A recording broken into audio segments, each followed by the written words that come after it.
Hello दोस्तों, welcome to my YouTube channel study point sir में आपका स्वागत है। आपका अपने परिवार यूट्यूब में आपका स्वागत है। देखो आप ये सोच रहे हो कि 12वां चैप्टर है ये और एनसीईआरटी में भी 11वां चैप्टर है। तो आप ये मत समझना कि ये टॉपिक अलग है, ये पार्ट नहीं है।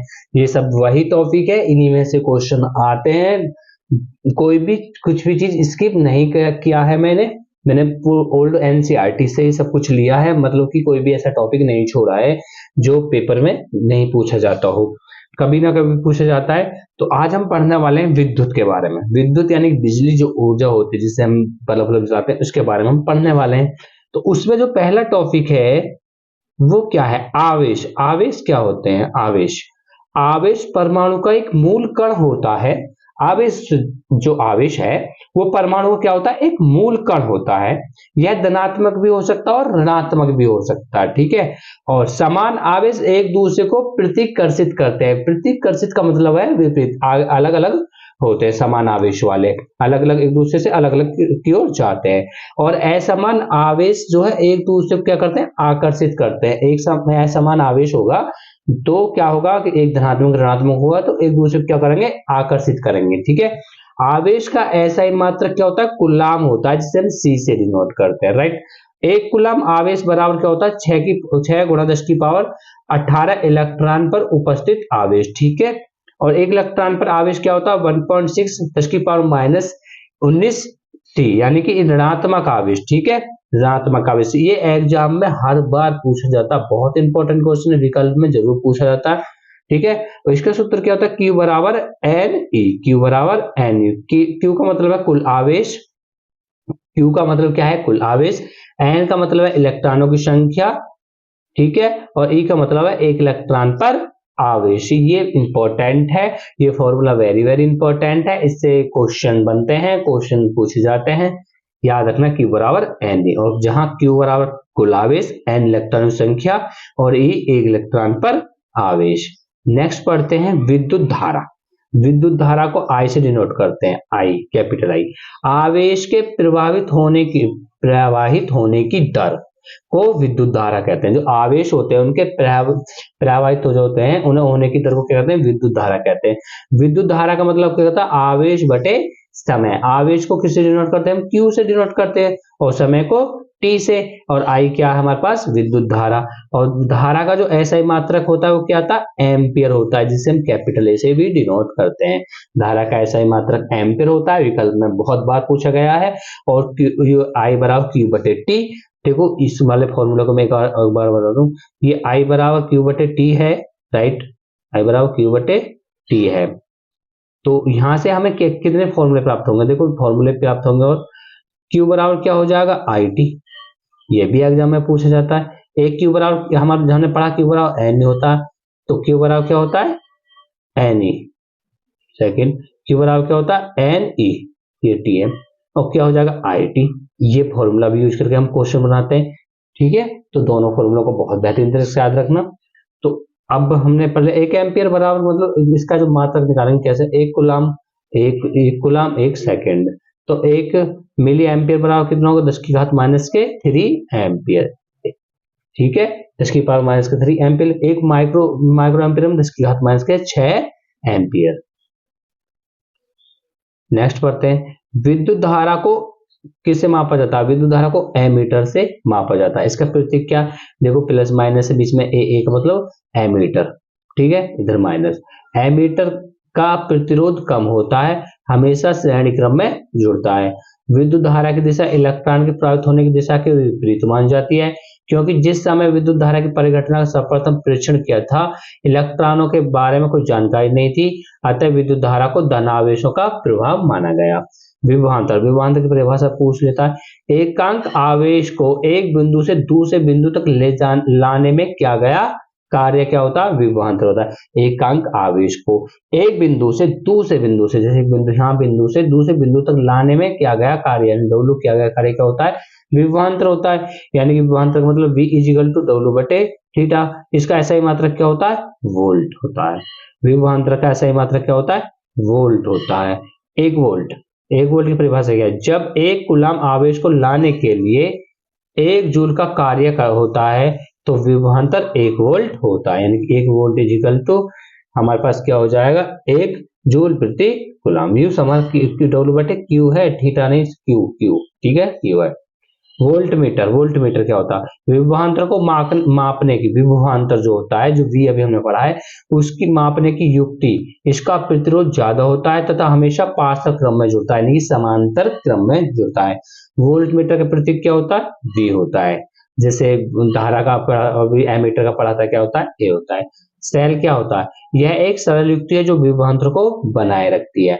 सेल एक सरल युक्ति है जो विभवांतर को बनाए रखती है। विद्युत धारा हमेशा उच्च विभवांतर से निम्न विभवांतर की ओर तक, मतलब कहते हैं ना कि उच्च विभवांतर से निम्न विभवांतर की तरफ प्रवाहित होती है। कौन क्या होती है हमारे पास, जो होते हैं विद्युत धारा, धारा जो चलती है उच्च, ज्यादा से कम की ओर विभवांतर में, ठीक है। नेक्स्ट देखो सामान्यतः उपयोग और कुछ अवयव प्रतीक। विद्युत सेल, विद्युत सेल का प्रतीक देखो ऐसा होता है, याद रखना, विद्युत सेल का प्रतीक बैटरी बनाइए, बीच बैटरी होती है और प्लस माइनस होते हैं। बैटरी, अच्छा सेलों का संयोजन कैसे करते हैं, बैटरी या सेलों का संयोजन, देखो एक बैटरी हमने यहाँ लगा दी, एक बैटरी यहाँ लगा दी, तो एक तरफ धनात्मक लेना, एक तरफ ऋणात्मक लेना, बीच में जो होगा वो हो जाएगा। प्लग, खुली कुंजी या स्विच, स्विच को कैसे करते हैं, स्विच को ऐसे डिनोट करते हैं, ठीक है। बंद कुंजी के क्या लगाते हैं, बीच में पॉइंट लगा देते हैं। तार संधि क्या होता है, जो तार है और एक तार हम जोड़ रहे हैं तो क्या हो गया, तार संधि, संधि मतलब जोड़ना। आगे बिना संधि के तार क्रॉसिंग, बिना संधि के मतलब तार जरा इसका क्या कर ले, क्रॉसिंग, ऐसे इसका साइन देख ली। विद्युत बल्ब को कैसे जनरेट करते हैं, इस प्रकार। प्रतिरोधक, प्रतिरोधक ये इंपॉर्टेंट है, प्रतिरोधक बहुत आता है ऐसा वाला, ये याद रखना, इस निशान क्या है, प्रतिरोध का साइन है। आगे परिवर्तित प्रतिरोधक, परिवर्तित प्रतिरोधक मतलब कट का निशान लग रहा है, या धारा नियंत्रक भी कहते हैं इसे, ठीक है। और एमीटर को बता दिया था कैसे होता, अब वोल्टमीटर को कैसे करते हैं ये भी आपको बता दिया था।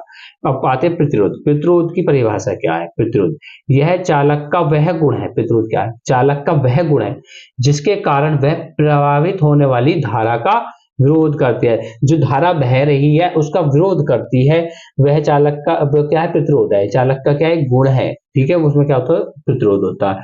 और प्रतिरोध का ऐसा मात्रक क्या होता, ओम। प्रतिरोध का ऐसा मात्रक क्या होता, ओम। ओम बराबर क्या होता है, 1 वोल्ट बटे 1 एम्पियर, ठीक है, 1 वोल्ट बटे 1 एम्पियर। बट इसके बारे में बताऊंगा आगे, नेक्स्ट मिलेगा। जब परिपथ में से 1 एम्पियर की धारा प्रवाहित हो रही है तो विभवांतर 1 वोल्ट का हो तो प्रतिरोध क्या होगा, 1 ओम कहलाता है। धारा नियंत्रक, परिपथ में प्रतिरोध को परिवर्तित करने के लिए जिस युक्ति का उपयोग किया जाता है उसे क्या कहते हैं, धारा नियंत्रक कहते हैं। मतलब परिपथ में जो प्रतिरोध है उसको परिवर्तित करने के लिए, कम भर्ती करने के लिए जिस युक्ति का उपयोग किया जाता है उसका मतलब उसको क्या कहते हैं, धारा नियंत्रक कहते हैं। नेक्स्ट ओम का नियम, बहुत इंपॉर्टेंट है ओम का नियम, ठीक है। किसी विद्युत परिपथ में धातु के तार के 2 सिरों के बीच विभवांतर, धातु के तार जो है उसके दोनों सिरों के बीच विभवांतर उसमें प्रवाहित होने वाली धारा के समानुपाती होता है, परंतु तार का तापमान समान रहना चाहिए, ठीक है। इसका मतलब V अनुक्रमानुपाती R है, ठीक है। ये वो रखा V अनुक्रमानुपाती, सॉरी विभवांतर किसके दोनों से विद्युत धारा के, R नहीं I, V अनुक्रमानुपाती I है, ठीक है। अनुक्रमानुपाती हटाने के लिए हमने एक कांस्टेंट लगा दिया R, ठीक है। इसे R को क्या बोलते हैं, ओम। R क्या है, एक नियतांक है, इसे मत लिखना, ये लिखना, ठीक है, और जिसे तार का प्रतिरोध कहते हैं। तो इसका डायग्राम देख लीजिए, विभवांतर और धारा, ये क्या हो गया, विभवांतर क्या हो गया, अनुक्रमानुपाती हो गया I यानी कि धारा के। नेक्स्ट वे कारक जिन पर एक चालक का प्रतिरोध निर्भर करता है, चालक की लंबाई के समानुपाती होता है, अनुप्रस्थ काट के क्षेत्रफल के व्युत्क्रमानुपाती होता है, तापमान के भी समानुपाती होता है, पदार्थ की प्रकृति पर निर्भर करता है कि पदार्थ कैसा है। विद्युत प्रतिरोधकता क्या है, 1 मीटर भुजा वाले घन के विपरीत फलकों में से धारा गुजरने पर जो प्रतिरोध उत्पन्न होता है वो क्या होती है, प्रतिरोधकता होती है। मतलब घन है हमारे पास, ठीक है, घन है, तो इसके जो विपरीत फलक हैं यहाँ है तो इसके विपरीत फलक ये वाला हो गया, तो इससे धारा गुजरने वाला जो प्रतिरोध उत्पन्न होता है उसको कहते हैं प्रतिरोधकता कहते हैं। SI मात्रक क्या होता है? ओम होता है। प्रतिरोध का SI मात्रक क्या होता है? सॉरी, प्रतिरोधकता का, SI का मात्रक जो ओम, वो जो होता है किसका होता है? प्रतिरोध का। अब प्रतिरोधकता का क्या होता है? ओम मीटर होता है। प्रतिरोधकता चालक की लंबाई व अनुप्रस्थ काट के क्षेत्रफल के साथ नहीं बदलती, परंतु तापमान के साथ परिवर्तित होती है। धातु एवं मिश्र धातुओं का प्रतिरोधक परिसर 10⁻⁸ से 10⁻6 वो ओम मीटर होता है। मिश्र धातुओं की प्रतिरोधकता उन अवयवों की धातुओं में से अपेक्षाकृत क्या होती है? अधिक होती है। मिश्र धातुओं का उस तापमान पर शीघ्र ही उपचयन यानी कि दहन नहीं होता, अतः इनका उपयोग तापन युक्तियों में होता है। तांबा एवं एल्युमिनियम का उपयोग विद्युत संचरण के लिए किया जाता है, क्योंकि इनकी प्रतिरोधकता क्या होती है? कम होती है। यहाँ से विकल्प बनता है, ठीक है। प्रतिरोधकता का श्रेणीक्रम संयोजन। देखो प्रतिरोधकता का, हमने एक बैटरी ले ली, हाँ जी, ये बैटरी जोड़ दी हमें, ठीक है, श्रेणीक्रम में, और एक कुंजी लगा दी हमने, बंद कुंजी मैंने बताया था, ये वोल्टमीटर लगा दिया, एमीटर लगा दिया, और 3 प्रतिरोध लगा दिया, R1 R2 R3। इसमें धारा प्रवाहित हो रही है, क्या प्रवाहित हो रही है? धारा, मतलब आई। यहाँ प्लस का चिन्ह है तो प्लस से जाती है ना, मतलब माइनस की ओर जाती है, उच्च से निम्न की ओर। तो यहाँ से निकल रही है, तो निकल करके कहाँ आ रही है? माइनस की ओर। देखो इसके बारे में क्या है। जब दो या तीन प्रतिरोध एक सिरे से दूसरे सिरा मिला जाएगा, जब 2 या 3 प्रतिरोधों का एक सिरे से दूसरा सिरा मिलाकर जोड़ दिया जाता है, तो संयोजन श्रेणीक्रम संयोजन कहलाता है। देखो मैं आपको प्रैक्टिकली समझाता हूँ। जैसे आप अपने घर में बिजली का प्रयोग करते हो, राइट? तो जैसे कि आपने क्या होगा कि एक ही बैटरी हमारे पास एक है, 2 पंखे चलाने हैं, तो एक ही साथ उन्हें जोड़ देते हैं, मतलब प्लस का प्लस, माइनस का माइनस में दोनों पंखों के तारों को जोड़ देते हैं। वो क्या होता है? श्रेणीक्रम होता है। उसी प्रकार यही है, श्रेणीक्रम का कुल प्रतिरोध क्या हो गया? आर एस, मतलब आर एस लिख रखा है, आर भी लिख सकते हो, R1 plus R2 plus R3। तो ये आता कहां से? लिख डालते हैं। प्रत्येक प्रतिरोध में से एक समान धारा प्रवाहित होती है। कुल विभवांतर बराबर क्या होगा? प्रतिरोधों का विभवांतरों का योग। मतलब हमारे पास 3 प्रतिरोध है, तो उनके 3 विभवांतर होंगे, V1 V2 V3। तो कुल विभवांतर क्या होगा? V equal to V1 plus V2 plus V3। और हम जानते हैं, हमने अभी पढ़ा था, V इजिकल टू IR, मैंने पढ़ाया था ओम के नियम में, ठीक है। तो वही पहले के लिए V1 हो गया था, R1 हो गया, V2 R2 V3 R3। आई इसमें क्या है? धारा क्या है? समान है। तो V1 V2 V3 अभी हमने पढ़ा था, तो इनके मान रख दिए I1 plus R1 plus R2। इनमें से I क्या है? कॉमन है, एक जैसा क्या कॉमन, तो बाहर ले लिया कॉमन, तो कॉमन बाहर ले लिया। अब हम इसका जो मात्रक है V इजिकल टू क्या होता? IR होता, हमने पढ़ लिया। तो I इजिकल टू हमारे पास आ रहा है, ठीक है, इसको मत देखना, ठीक है। और हमारे पास आई से क्या होगा? कैंसिल हो गया आई, तो आर की वैल्यू क्या आ गई? R1 plus R2 plus R3। यही क्या है? श्रेणीक्रम संयोजन का सूत्र है। इसके बारे में आता है, एकल तुल्य प्रतिरोध सबसे बड़े व्यक्तिगत प्रतिरोध से बड़ा है। नेक्स्ट, पार्श्व क्रम में संयोजित या प्रतिरोध, मतलब संयोजित या समांतर क्रम में, समांतर जाता समांतर क्रम किया जाता है, लेकिन पार्श्व क्रम भी कह सकता है, ठीक है। समांतर क्रम का डायग्राम देख लीजिए, मतलब समांतर रूप में से जुड़े हुए हैं 3 प्रतिरोध। इनमें V1 V2 V3 क्या होगा? V क्या हो गया हमारे पास? समान रहेगा। धारा बह रही है प्लस से माइनस की ओर बहती जा रही है। वोल्ट मीटर लगा दे, एक एमीटर लगा दे, बंद गोली लगा दी, ठीक है। पार्श्व क्रम में प्रत्येक प्रतिरोध के सिरों पर विभवांतर उपयोग किया गया। देखो इसमें जो हम धारा बहेंगे, तो धारा कहाँ बहेगी? एक तो यहाँ बहेगी, यहाँ जाएगी, यहाँ जाएगी, तो 3 धारा, 3 प्रतिरोध है, तो 3 धारा होंगी।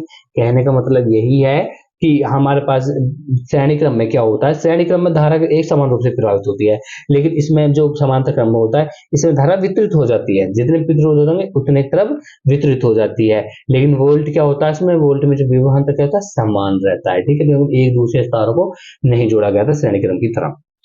तो वही चीज है, तो विभवांतरों के बराबर होता है। कुल धारा प्रत्येक व्यक्तिगत प्रतिरोध में से गुजरने वाली धाराओं के योग के बराबर होता है। वही चीज, जो चीज मैंने आपको बताई थी अभी, आई क्या होगी? I1 plus I2 I plus I3।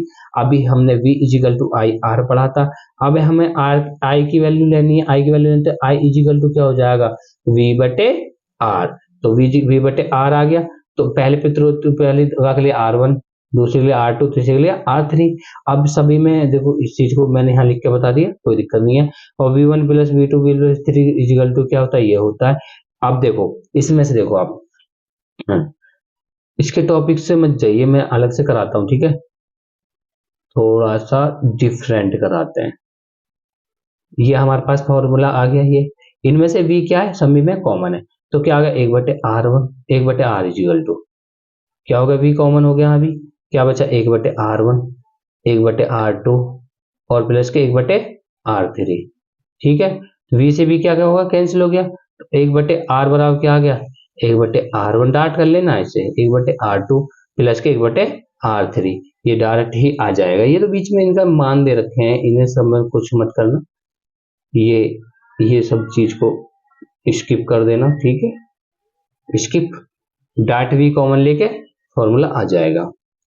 एकल तुल्य प्रतिरोध का व्युत्क्रम पृथक प्रतिरोधों के व्युत्क्रमों के योग के बराबर होता है। ठीक है, श्रेणी संयोजन की तुलना में पार्श्व क्रम संयोजन के लाभ। श्रेणी क्रम संयोजन में जब एक अवयव खराब हो जाता है तो परिपथ टूट जाता है तथा कोई भी अवयव काम नहीं करता। जैसे श्रेणी क्रम को कोई मतलब है, एक चीज खराब हो जाती है तो उसमें फिर पूरा ही खराब हो जाता है वो, इसलिए पार्श्व क्रम का ज्यादा उपयोग किया जाता है। अलग अलग अवयवों में अलग अलग की धारा की जरूरत होती है, यह गुण किस श्रेणी क्रम में उपयुक्त नहीं है। श्रेणी क्रम में धारा एक जैसी होती है।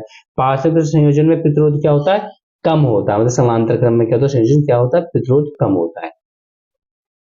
नेक्स्ट, विद्युत धारा का तापीय प्रभाव। यदि एक विद्युत परिपथ विशुद्ध रूप से प्रतिरोधक है तो स्रोत की ऊर्जा पूर्ण रूप से ऊष्मा के रूप में क्षयित होती है, उसे विद्युत धारा का तापीय प्रभाव कहते हैं। ऊर्जा इजिकल टू क्या होता है, शक्ति गुणा समय, यानी कि H मतलब H equal to P for power और समय को T से। ठीक है, तो P हमारे पास H बराबर क्या होगा, PT हो गया। अब P बराबर क्या होता है, VI, P बराबर क्या होता है, VI, तो P की जगह VIT, फॉर्मूला H बराबर VIT हो गया। अब V इजिकल टू हम जानते हैं क्या होता है, IR होता, यानी कि IR और साथ में I, तो क्या हो गया I² RT, ये भी फॉर्मूला होगा। देखो यहाँ लिख रखा है H क्या है, ऊष्मीय ऊर्जा। ये एक ही फॉर्मूले से तीनों फॉर्मूले बन चुके हैं। तो ऊष्मा का जो फाइनल सूत्र क्या होता है, उत्पन्न होगा I² RT। जूल का विद्युत धारा का तापन नियम। इस नियम के अनुसार पढ़ते हैं, इस नियम के अनुसार क्या होता है, किसी प्रतिरोध में तापन ऊष्मा विद्युत धारा के वर्ग के समानुपाती होती है। विद्युत धारा मतलब अभी आया नहीं था, जो अभी पढ़ा था हमने, H क्या होता है, अनुक्रमानुपाती हो I² के, राइट, प्रतिरोध के समानुपाती होती है, मतलब R ये आया था, V equal to I² RT ना, वही लिख रहे हैं। विद्युत धारा प्रभावित होने वाले समय के समानुपाती होती है। तापन प्रभाव हीटर, प्रेस आदि में वांछनीय होता है, परंतु कंप्यूटर, मोबाइल आदि में अवांछनीय होता है। विद्युत बल्ब में अधिकांश शक्ति ऊर्जा ऊष्मा के रूप में प्रकट होती है तथा कुछ भाग प्रकाश के रूप में उत्सर्जित होता है। विद्युत बल्ब का तत्व टंगस्टन का बना होता है, क्योंकि विद्युत बल्ब का जो तंतु होता है किसका बना होता है, टंगस्टन का होता है। आप सभी जानते हो क्यों बना होता है, यह उच्च तापमान पर उपचयित नहीं होता, इसका गलनांक उच्च 3380 डिग्री सी है। बल्बों में रासायनिक दृष्टि से एक्रिय नाइट्रोजन तथा ऑर्गन गैस भरी जाती है। बल्बों में जो होती है, तुम देखोगे बल्ब जो जलते तो टंगस्टन का बनता था, उसमें कौन सी गैस भरी जाती है, एक्रिय नाइट्रोजन तथा ऑर्गन गैस, जिससे तंतु की आयु में वृद्धि हो जाती है। नेक्स्ट बढ़ते हैं, विद्युत शक्ति।